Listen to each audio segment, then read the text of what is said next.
La sirène hurlait dans mes oreilles. L'antiseptique me brûlait le nez. Ashley Brooks, restez avec nous, aboya l'infirmière.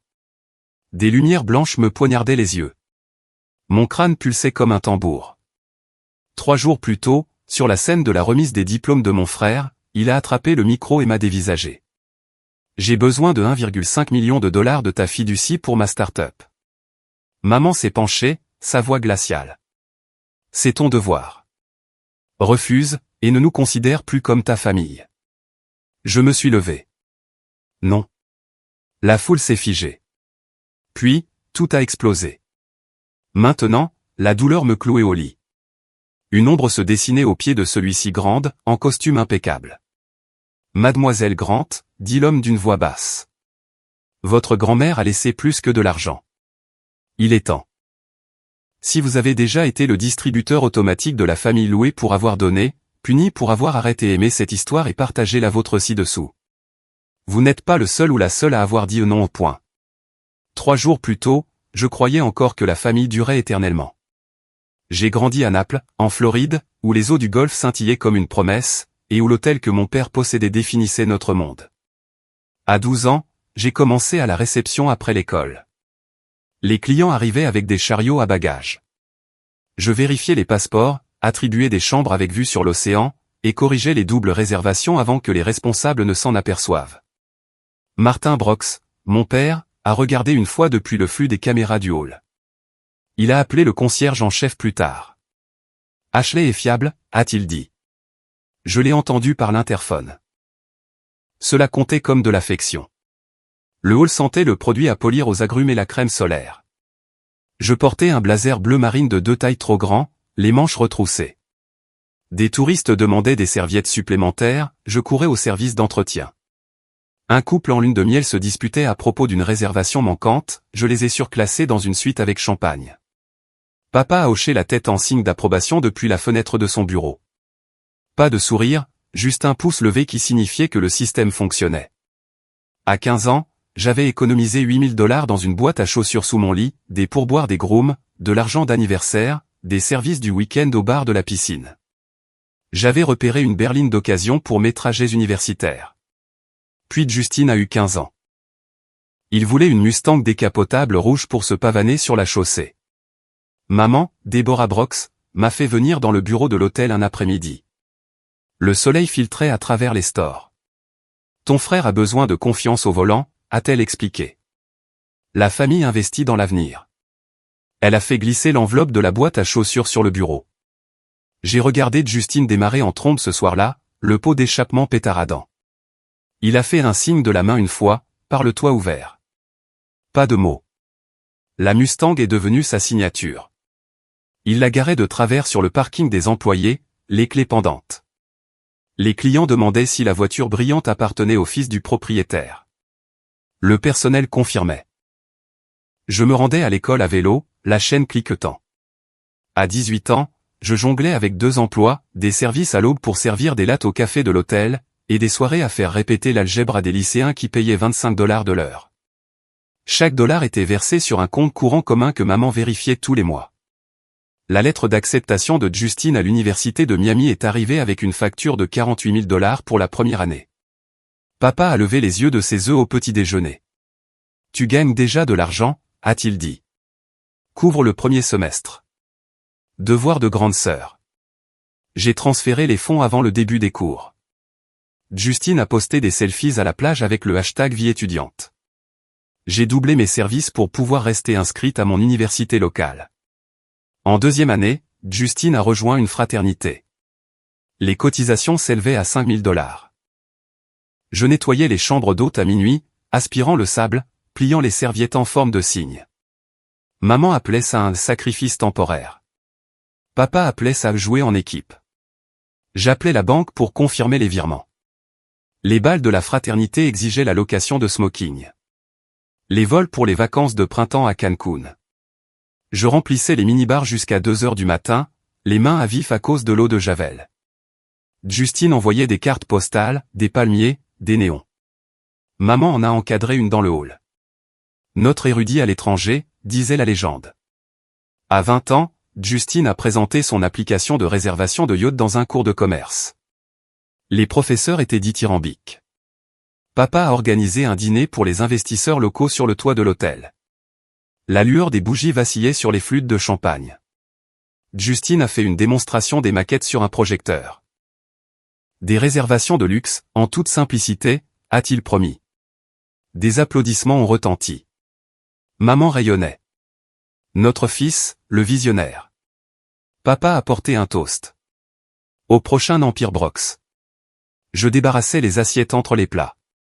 Plus tard, papa m'a acculé près de la machine à glaçons. Le prototype a besoin de serveurs, a-t-il dit. Tes 12 000 $ restants comblent le manque. Je me suis connecté à ma banque mobile sous la fluorescence bourdonnante. Virement effectué. Justine a tapé dans la main d'un investisseur. Mon nom n'a jamais été mentionné. Les 12 000 $ ont disparu dans des crédits cloud et des designers d'interface. Le J-Hub de Justine s'est rempli de commis. Papa a installé un deuxième moniteur dans le hall pour les statistiques en direct. Les clients regardaient les compteurs de réservation grimper. Le personnel chuchotait des rêves d'introduction en bourse. À 22 ans, ce fut le stage d'été de Justine dans la Silicon Valley. Vol, logement, événements de réseautage, 18 000 $ de plus. J'ai pris le service de nuit, récurrent les cuisines après les banquets. De la graisse sous les ongles, le dos endolori à force de me pencher sur des éviers industriels. Maman envoyait des colis en Californie. Papa a encadré la lettre d'offre de Justine dans le hall. Futur PDG, disait la plaque. Je mangeais des restes froids dans la salle de pause du personnel, calculant combien de mois il me restait avant d'obtenir mon propre diplôme. Les photos du stage inondaient les réseaux sociaux. Justine avec des partenaires de capital risque, des bars sur les toits à San Francisco. Maman les a transmises aux fournisseurs de l'hôtel. Preuve de concept, a-t-elle écrit. De retour à la maison, Justine a affiné l'application. Les bêta-testeurs étaient enthousiastes. Papa a agrandi la salle de conférence de l'hôtel pour les journées de démonstration. Les investisseurs arrivaient en jet privé. Maman coordonnait le traiteur. J'imprimais les badges, remplissais les distributeurs de café, et souriais pendant les présentations. Justine répétait ses discours aux investisseurs dans le miroir. Évolutif, disruptif, monétisé dès le premier jour. Papa hochait la tête. Approbation. Maman ajustait son col. Tu es le visage de demain. Entre les installations, j'ai surpris des conversations de conseil d'administration. Tour de table de démarrage à 2 millions de $ de valorisation. Justine dirige le produit. Mon rôle ? Garder le café chaud. Le schéma s'était mis en place des années plus tôt, des éloges pour les idées de Justine, le silence pour mon exécution. L'argent circulait dans un seul sens, vers l'extérieur. Jamais vers l'intérieur. Je me suis tenu sur la plage une aube, les vagues clapotant sur mes chevilles. L'hôtel se dressait derrière, les lumières encore allumées du nettoyage de nuit. J'ai réalisé la vérité. Il me voyait comme un distributeur automatique avec une combinaison d'usine, 27. Dépôts interdits, retraits attendus. Pas de code PIN requis, juste une obligation familiale. La prise de conscience s'est installée, lourde. Chaque service, chaque virement, chaque compliment destiné à Justine m'avait formé à ce rôle. Ashley la fiable, Ashley la pratique, celle qui donnait sans compter. Papa a programmé des photos de famille pour la brochure de l'hôtel. Justine au centre, les bras ouverts, maman et papa de chaque côté. Je me tenais légèrement en retrait, un presse-papier à la main. Le photographe m'a demandé de me décaler pour l'équilibre. Arrière-plan, a-t-il dit. Papa a acquiescé. Elle s'occupe des opérations. J'ai souri pour la photo. À l'intérieur, le verrou à combinaison se rapprochait de 27. L'application de Justine a été lancée sur les boutiques d'applications des campus. Les téléchargements ont grimpé en flèche. Papa a commandé des polos de marque Brox Yacht. Le personnel les portait fièrement. Je pliais le linge au sous-sol, la vapeur embuant mes lunettes. Maman a organisé une soirée de lancement. Les invitations ont été envoyées aux membres de la chambre de commerce, au conseil municipal, au yacht club. Budget, 25 000 $. Omar, bar ouvert. J'ai comparé la facture à la masse salariale. Ça vaut l'investissement, a dit maman. La visibilité. J'ai hoché la tête. Visibilité pour qui? Le soir de la fête est arrivé. Des guirlandes lumineuses drapaient les palmiers. Un groupe jouait du reggae en direct. Justine se mêlait à la foule, tablette de démonstration à la main. Les investisseurs se regroupaient. Papa le présentait comme l'innovateur. Maman circulait avec du champagne. Je remplissais les seaux à glace, essuyais les éclaboussures, dirigeais les voituriers. Un partenaire de capital risque a interrogé papa sur la répartition des parts. Entreprise familiale, a répondu papa. Tout est dans le sang. J'ai porté des sacs poubelles jusqu'au quai. Le golf a avalé les reflets de la célébration. Mon téléphone affichait des alertes de sol nul. Justine m'a retrouvé plus tard. Serette, les chiffres ont l'air solides. Le préamorçage se termine la semaine prochaine. Il m'a tapé sur l'épaule. Ton soutien nous a amenés ici. Soutien.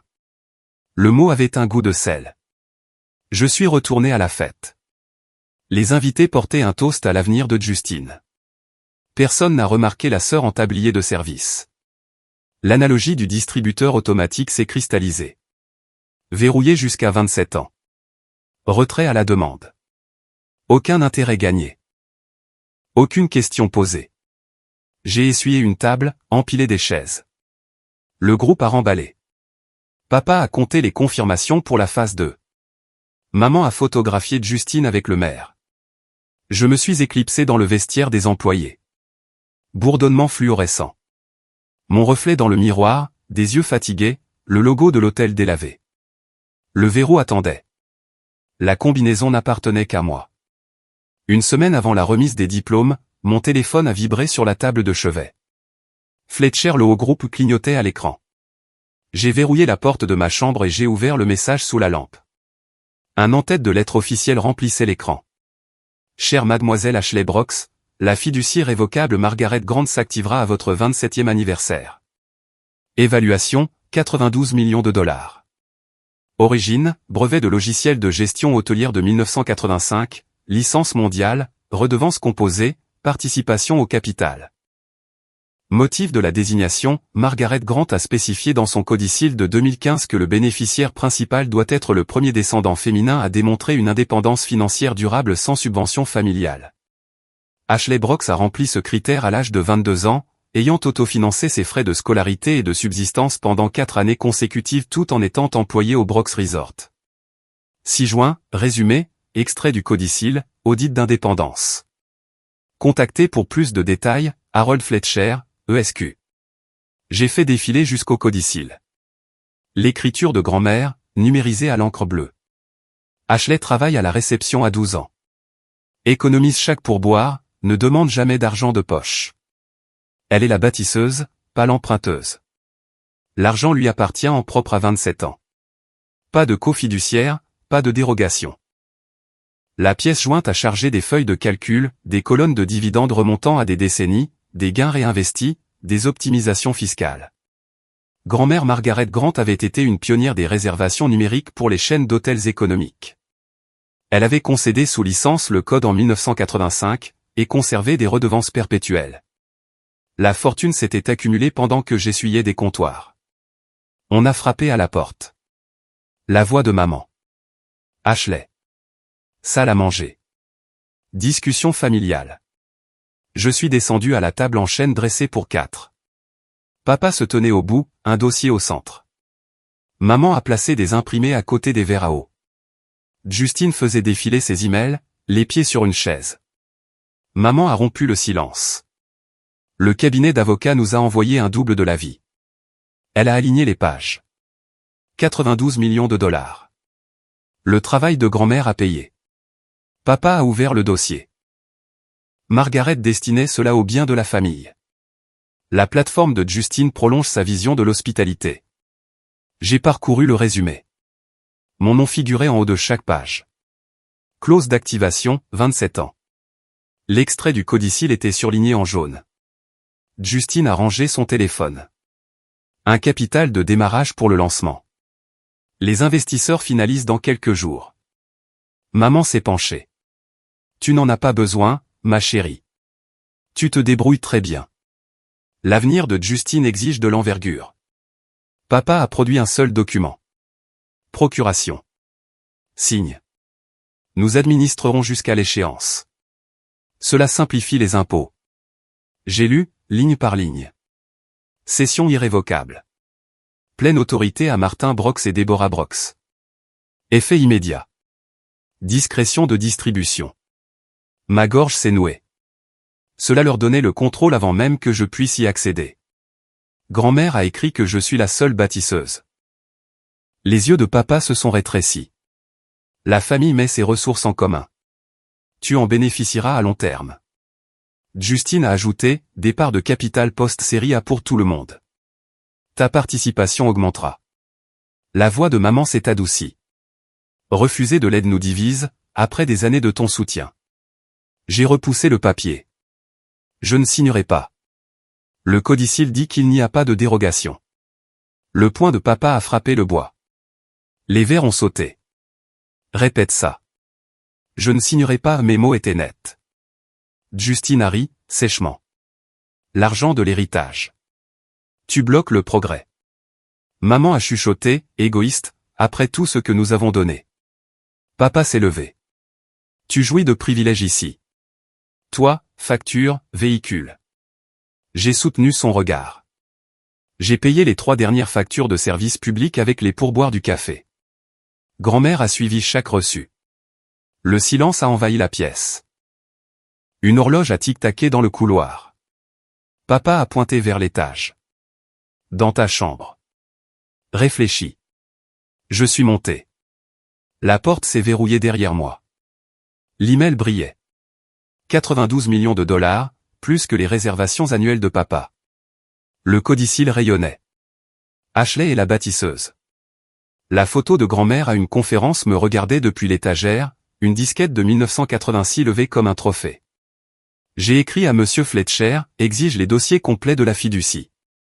Originaux du codicile. Urgent. La réponse a fusé, en cours de compilation.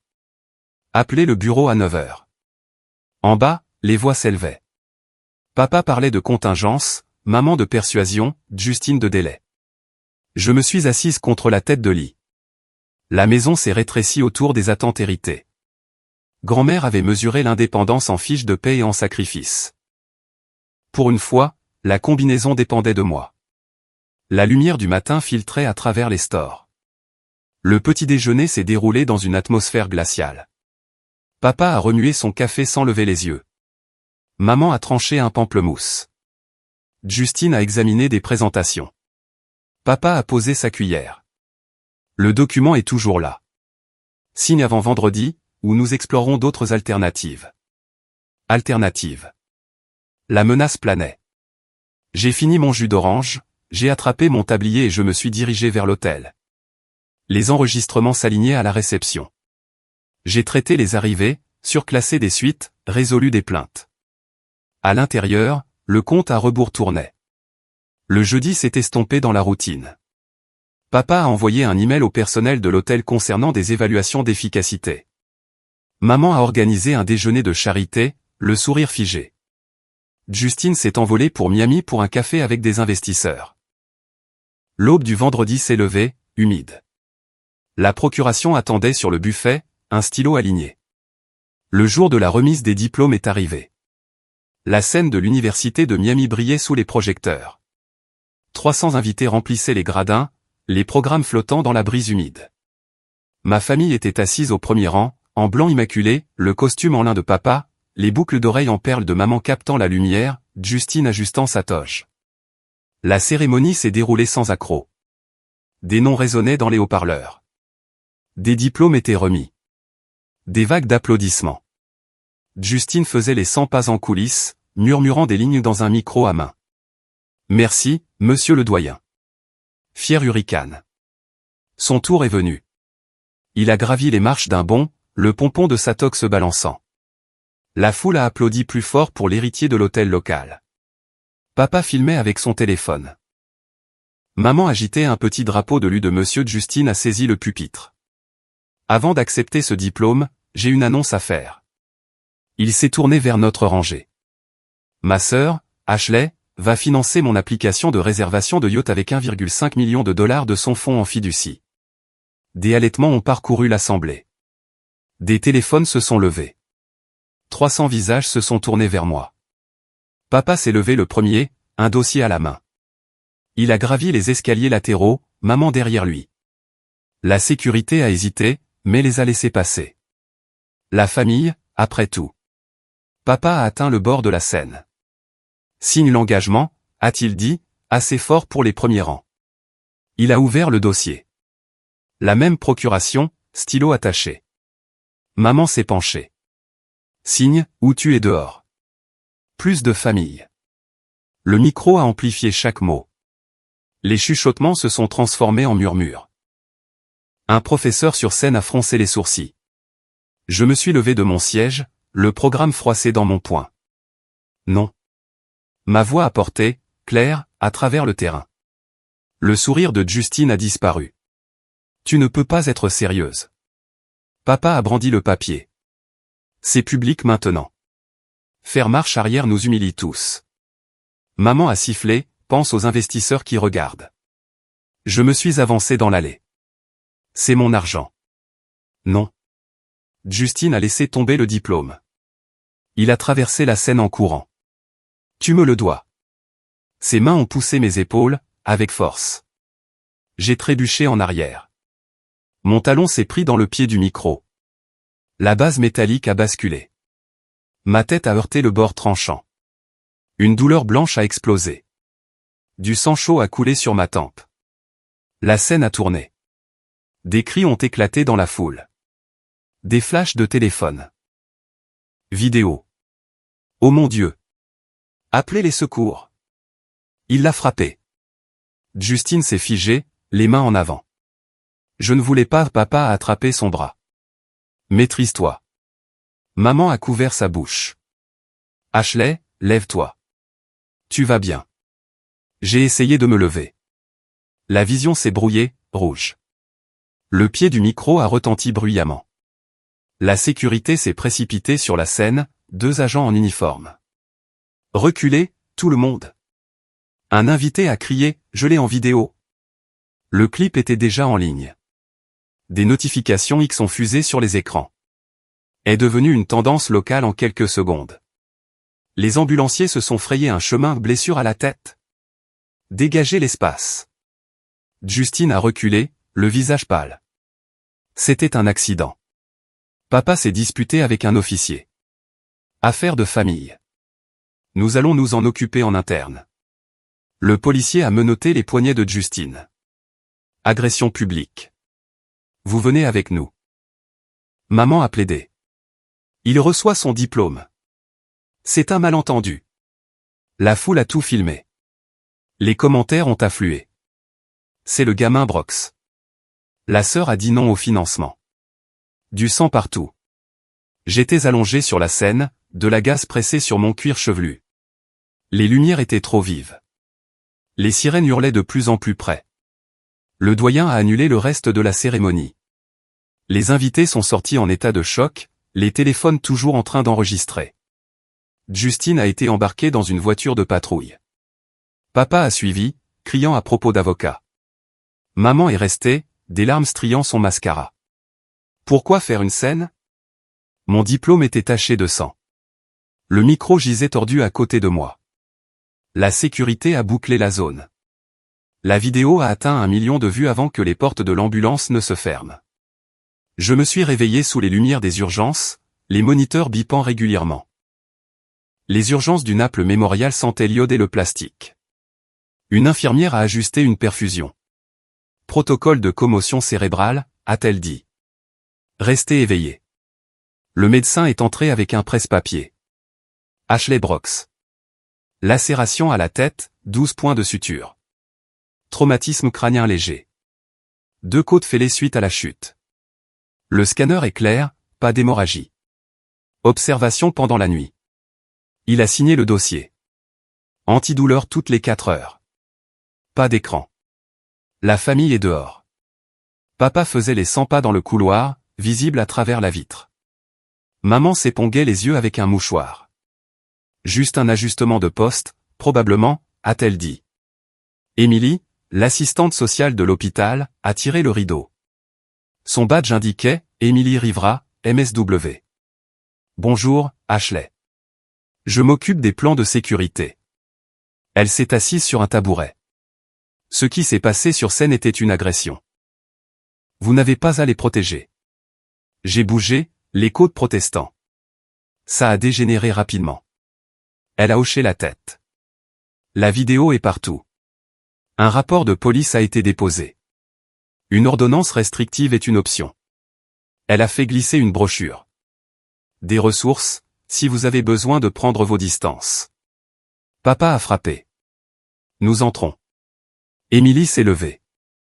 La patiente a besoin de repos. J'ai hésité. Pas encore. Elle a bloqué la porte. Laissez-lui de l'espace. Des voix étouffées à l'extérieur. Émilie est revenue. Votre appel a tout changé. Portez plainte. J'ai fixé les dalles du plafond. Peut-être. Elle m'a tendu une carte. Appelez à tout moment. Refuge, conseil, aide juridique. De nouveau seul, j'ai attrapé mon téléphone. Écran fissuré, batterie faible. J'ai composé le numéro de l'email de la fiducie. Fletcher le haut groupe, a répondu une réceptionniste. Harold Fletcher pour Ashley Brooks. Urgent. Une musique d'attente à jouer, classique. Puis sa voix, calme. Mademoiselle Brooks. J'ai vu les nouvelles. Je suis en route. 1 heure plus tard, le rideau s'est écarté. Les cheveux argentés de Monsieur Fletcher, son costume bleu marine, sa mallette noire sont entrés, escortés par une infirmière. Il a posé la mallette sur la table de chevet.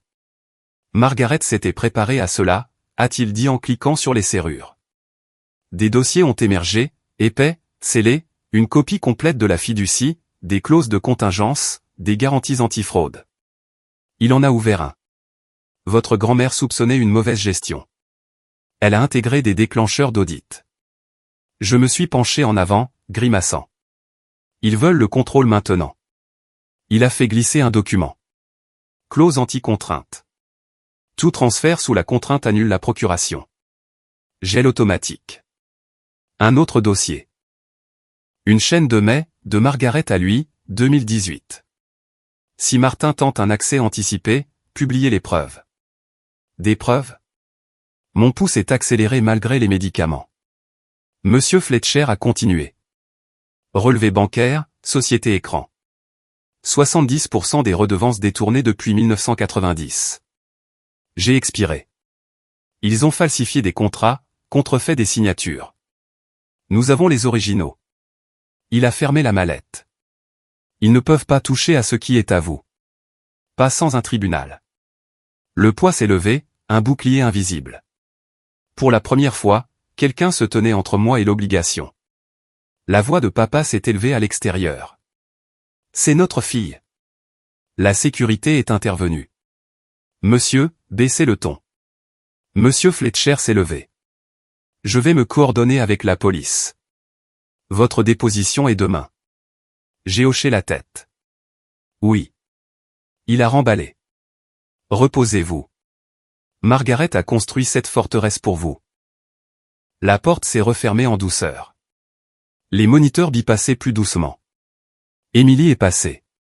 C'était votre avocat? Celui de grand-mère. Elle a souri. Bien. Vous n'êtes pas seul. Le service de nuit a baissé les lumières. La douleur s'est estompée sous les médicaments. J'ai regardé la silhouette de la mallette dans le noir. Protégé. Le mot s'est installé, chaleureux. Le matin a apporté du bouillon et de la gelée. Papa a de nouveau essayé d'entrer, refusé. Maman a laissé une carte de fleurs, non signée. Émilie m'a laissé sortir avec des instructions, suivies avec un neurologue, une attelle pour les côtes, pas de travail pendant 2 semaines. Monsieur Fletcher attendait dans le hall, sa voiture au ralenti. Maison ou hôtel? Hôtel. Il a hoché la tête.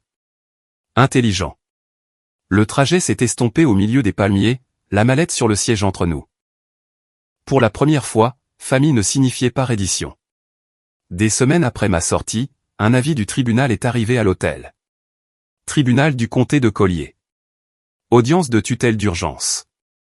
Requérant, Martin Brox. J'ai lu le dossier dans le hall.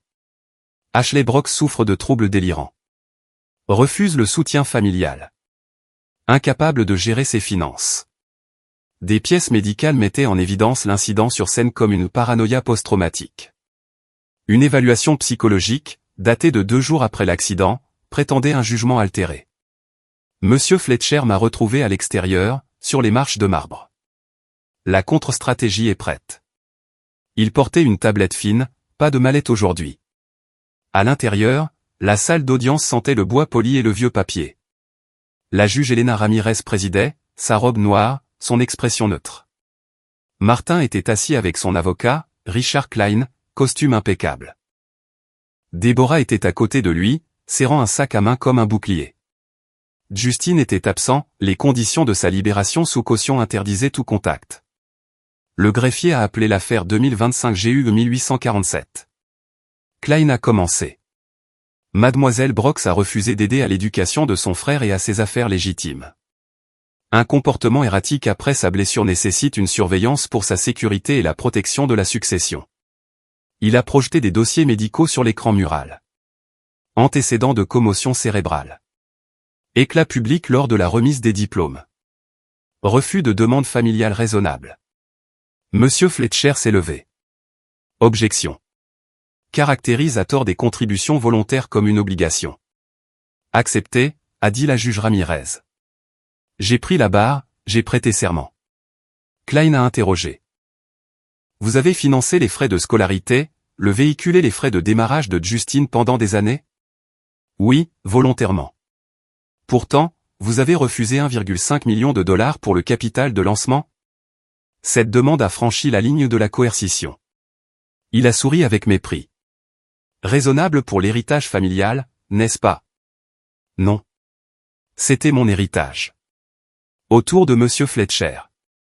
Il a inséré une clé USB dans l'ordinateur portable de la salle d'audience. Pièce à conviction à email de Margaret Grant à Harold Fletcher, daté du 12 mars 2018. Objet, libération de contingence, urge. Corps, Harold, si Martin détourne des redevances ou tente un accès anticipé à la fiducie, publiez les preuves ci-jointes de la falsification du contrat de 1990. Protéger Ashley à tout prix. Des halètements ont résonné. Martin s'est agité sur son siège, les jointures blanches. Diapositive suivante.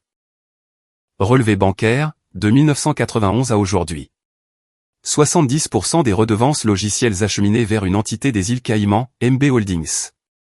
Moyenne annuelle, 2,3 millions de dollars. Un rapport d'expertise comptable a suivi. La signature sur l'amendement daté de 1990 ne correspond pas aux échantillons connus de Margaret Grant. Probabilité de falsification, 98%. L'avocat de Martin a objecté. Chaîne de possession.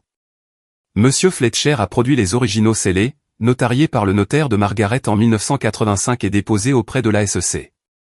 La juge Ramirez s'est penchée en avant, les lunettes basses. Monsieur Brox, votre réponse au détournement présumé? Martin s'est levé.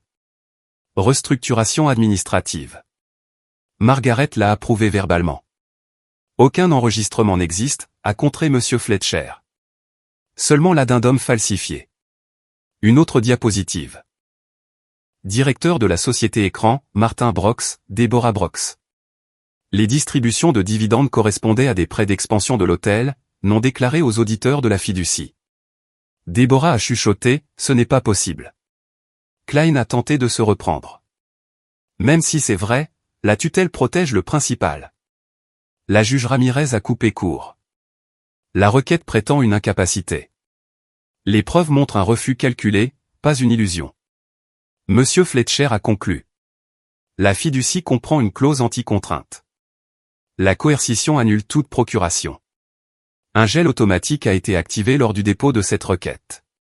Le juge a examiné les documents en silence. L'horloge a tic-taqué bruyamment. La requête de tutelle est rejetée avec préjudice. Le marteau est tombé. Une enquête pour fraude est ouverte contre Martin Brox, renvoyé au procureur de l'État et à l'IRS. L'audience est levée. Le visage de Martin est devenu cendré. Il a agrippé le bord de la table. Déborah a éclaté en sanglots, son sac à main déversant des mouchoirs. Notre réputation. Tout. Un huissier s'est approché. Monsieur, restez assis jusqu'à ce que vous soyez autorisé à partir. Les journalistes dans la galerie tapaient furieusement, les titres se formant déjà. Monsieur Fletcher a rangé la clé USB. La fiducie reste intacte. Vos actifs sont gelés, hors de leur portée, en attendant l'audit. Je suis descendu, les jambes stables pour la première fois depuis des semaines. La pièce semblait plus grande. À l'extérieur du palais de justice, les caméras ont flashé. L'héritier Brox accusé de fraude sur plusieurs décennies. Des microphones ont été tendus. Martin a caché son visage avec un dossier. Déborah s'est précipitée vers une berline qui attendait, les larmes coulant sans retenue. Monsieur Fletcher m'a guidé par une sortie latérale. Phase interminée. Le procès civil est la prochaine étape. Le soleil a frappé le parking, chaud. La justice avait enfin une température. 6 mois plus tard, le tribunal fédéral de Naples a scellé les conséquences. Martin a perdu tous les contrats de l'hôtel, les fournisseurs ayant fui les gros titres sur la fraude. Le manoir en bord de mer a été vendu aux enchères pour une bouchée de pain. Il a pris un poste de vendeur dans un kiosque de multipropriété d'un centre commercial, une cravate en polyester l'étouffant. Déborah a déménagé dans un T2 en centre-ville. Les anciennes amies du club de bridge ont ignoré ses invitations. Elle faisait ses courses seule, son chariot cliquetant dans les allées vides. L'application de Justine a planté au lancement, ses serveurs saisis pour factures impayées. Les créanciers réclamaient 500 000 $ de prêt. Il conduisait un Uber à Miami, la Mustang rouge ayant été reprise depuis longtemps. Les courses de fin de soirée ne payaient que les intérêts. J'ai fait changer mon nom discrètement, Ashley Grant. Le greffier a tamponné son approbation. Pas de fanfare. Les dividendes de la fiducie ont afflué, net. Monsieur Fletcher a structuré la bourse grande pour les femmes dans la technologie, des bourses complètes pour les codeuses issues de familles monoparentales. La première promotion comptait 12 étudiantes, leurs ordinateurs portables rutilants. J'ai visité le campus le jour du lancement. Les lauréates ont partagé leurs histoires, des services tardifs, le doute, le code qui a fonctionné. Une fille a serré sa lettre d'acceptation. Cela change tout. Martin a appelé une fois depuis le kiosque. Besoin d'une référence. J'ai laissé le répondeur se remplir. Déborah a envoyé une carte d'anniversaire, l'adresse de retour étant celle du condo. À l'intérieur, désolé, écrit d'une main tremblante. Je l'ai classée sans la lire. Justine a envoyé un message depuis l'application Uber. On peut parler? Bloqué. La bourse s'est développée. Le gala annuel a recueilli des millions. J'ai pris la parole en dernier. Grand-mère a bâti des systèmes. Je bâtis des avenirs. Couper les ponts n'est pas une trahison. C'est de la survie.